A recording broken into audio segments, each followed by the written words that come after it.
کسی زمانے میں ایک چور تھا۔ وہ ایک بادشاہ کے محل میں چوری کرنے کے ارادے سے گیا۔ رات کا وقت تھا اور محل کے ایک کمرے سے بادشاہ اور اس کی بیوی کی گفتگو کی آواز آ رہی تھی۔ وہ کھڑے ہو کر سننے لگا۔ اگرچہ ایسا سننا غلط ہے، ناجائز ہے، چوری ہے، لیکن چور تو چوری ہی کرنے آیا تھا، تو اسے سننے میں کیا چیز ماننی ہوتی؟ آخر وہ چور ہی تو تھا۔ اس چور نے سنا کہ بادشاہ اپنی بیوی سے کہہ رہا ہے کہ میں اپنی بیٹی کی شادی ایسے آدمی سے کروں گا جو نہایت متقی و پرہیزگار ہو، بہت اللہ والا ہو۔ جب چور یہ بات سن رہا تھا تو اس کے دل میں خیال آیا کہ کیوں نہ میں کچھ ایسا بن کر دکھاؤں کہ بادشاہ میرے ہی ساتھ شہزادی کی شادی کر دے۔ دل میں ایک حرس پیدا ہو گئی۔ اب وہ چوری کرنا تو بھول گیا، لیکن دھوکہ دینے پر اتر آیا اور گھر جا کر بہت دیر تک سوچنے لگا کہ کس طرح میں اس بات میں کامیاب ہو سکتا ہوں۔ پھر ایک تدبیر اس کے سمجھ میں آئی کہ بادشاہ کے محل کے قریب ایک مسجد ہے۔ اس میں جا کر بزرگان لباس پہن کر اور ان کے واضح قطر اختیار کر کے وہاں دن رات عبادت میں مشغول ہو کر بیٹھ جاؤں تو شاید یہ بات بادشاہ تک ضرور پہنچے گی کہ کوئی آدمی یہاں ایسا متقی پرہیزگار ہے جو دن رات اللہ کی عبادت میں مصروف ہے، تو ہو سکتا ہے کہ بادشاہ کی نگاہ میرے اوپر پڑ جائے اور میں شہزادی سے شادی کے لیے چن لیا جاؤں۔ یہ اس چور کا ایک نہایت حقیر اور ذلیل دنیاوی مقصد تھا جس کے لیے اس نے یہ ارادہ کیا۔ پھر اس نے اپنے پروگرام کے مطابق بزرگان لباس و پوشاک واضح کو اختیار کر کے اس مسجد میں جا کر نمازوں پر نمازیں، ذکر و تلاوت، مراقبہ سب شروع کر لیا۔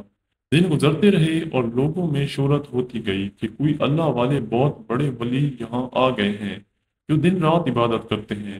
یہاں تک کہ یہ بات بادشاہ تک پہنچ گئی کہ یہاں کوئی اللہ والے آ کر بیٹھے ہیں۔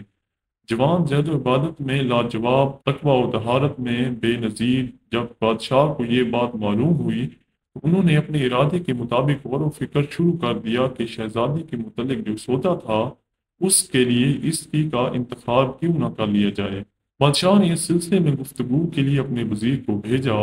وزیر اس شخص کے پاس مسجد میں پہنچا اور باادب ہو کر اس سے کہا کہ میں آپ کی خدمت عالیہ میں بادشاہ کی طرف سے ایک پیغام لے کر آیا ہوں۔ اس نے پوچھا کہ کیا پیغام ہے؟ وزیر نے بتایا کہ بادشاہ نے کئی سال پہلے یہ فیصلہ کر لیا تھا کہ وہ اپنی بیٹی کا نکاح ایک ایسے شخص سے کریں گے جو بڑا متقی و پرہیزگار ہو، اللہ والا ہو، اور وہ اس کی تلاش میں تھے۔ ان کی جو نظر گئی تو نظر انتخاب آپ پر آ کر رک گئی ہے، لہٰذا بادشاہ نے مجھے بھیجا ہے کہ اس سلسلے میں میں آپ سے گفتگو کروں۔ یہ شخص جو دراصل اسی تمنا و آرزو میں یہاں آ کر بیٹھا تھا، بہت دیر تک وزیر کی گفتگو سنتا رہا۔ اس کے بعد اس کی آنکھوں سے آنسو جاری ہو گئے۔ وزیر نے پوچھا کہ کیا بات ہے، تو کہنے لگا کہ آج جو پیغام لے کر آپ آئے ہیں یہ پیغام مجھے منظور نہیں ہے۔ وزیر نے کہا کہ کیوں منظور نہیں؟